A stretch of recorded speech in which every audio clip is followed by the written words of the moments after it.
I think that the most noble human endeavor is service.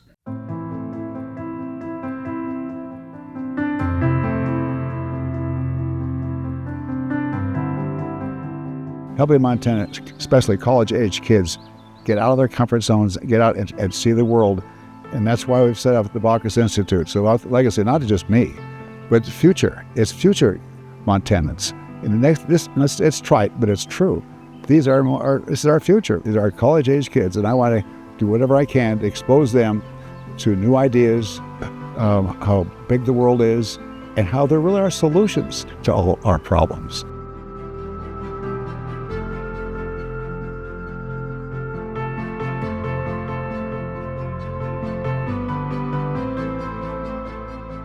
I was born and raised on the Fort Belknap Indian Reservation. My grandparents were both very involved in the community.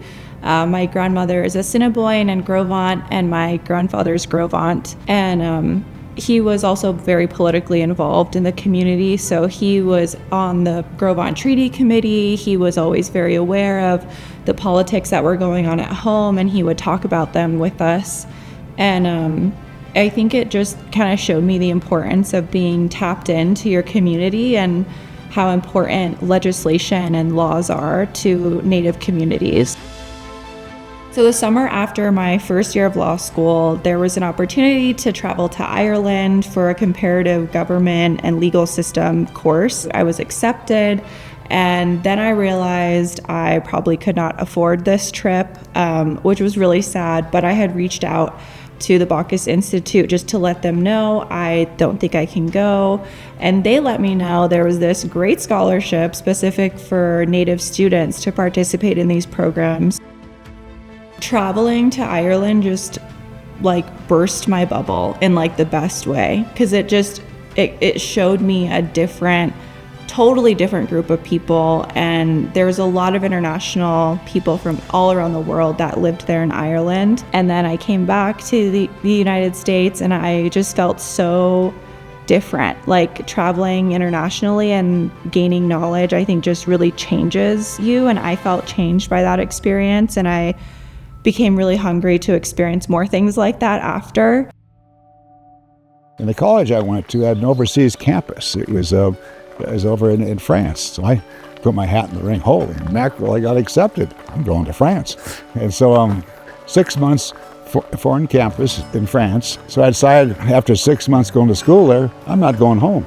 Put a knapsack in my back, my handbag. I'm going to hitchhike around the world for a full year to Europe and Africa and Asia. I did.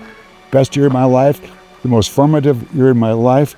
I'm here in significant respect right now because of that trip, because I learned the world's getting smaller, resources are diminishing, and it really hit me when I was in the Congo.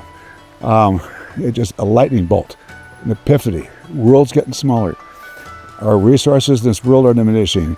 We got to work better together if we're going to figure out some way to have better lives. And I thought that, boy, I want to be part of that. My life might be a little better, but in addition to that, maybe somebody else's life. So during our second year of law school, the Baucus Institute offered an exchange program to China. It was incredible. I got to see the Great Wall of China, the Forbidden City. So we were on a trip to visit Tsinghua University, which is their Harvard, right? So their prestigious school in China. And we got to spend the day with other students. We were taking pictures, and it was me and a group of girls, and we started laughing. And there's this specific laugh that is so loud and just so your whole body just goes into the laugh. And I remember telling them in my culture, at home and for Native people, we have this joke about an auntie laugh. And an auntie laugh is all the older women, when they get together, they laugh really loud and they gossip, and they're always asking you who your boyfriend is. So that's an auntie, right?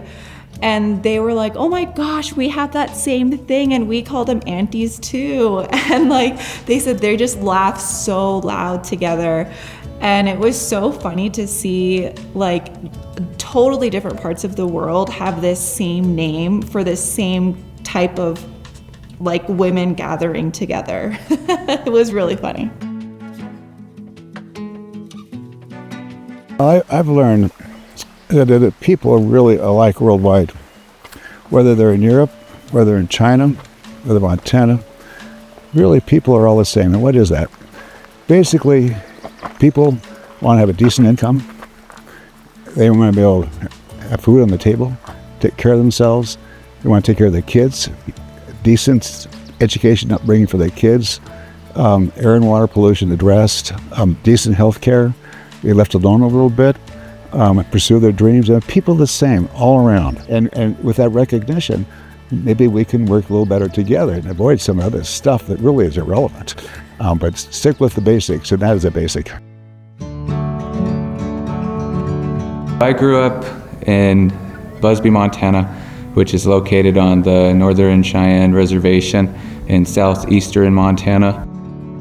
I got the opportunity to serve with Senator Amy Klobuchar. They took care of me at the Baucus Institute to really enjoy my time and not be concerned about money, and just learn about the Senate process and how the bills go through, how they get introduced, and just how the whole relationship building. It's all about relationships, I learned in Washington, D.C. So part of my time while I was employed in Washington, D.C., we were answering letters from the constituents of Amy Klobuchar, and I got this letter from a veteran, and she was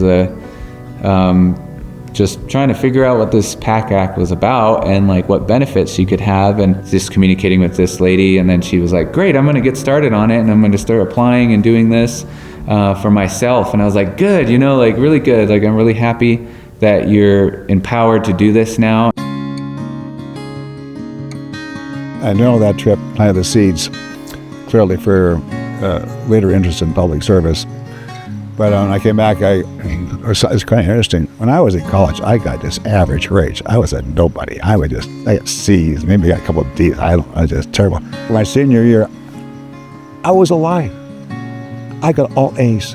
Everything was so exciting. It just opened me up.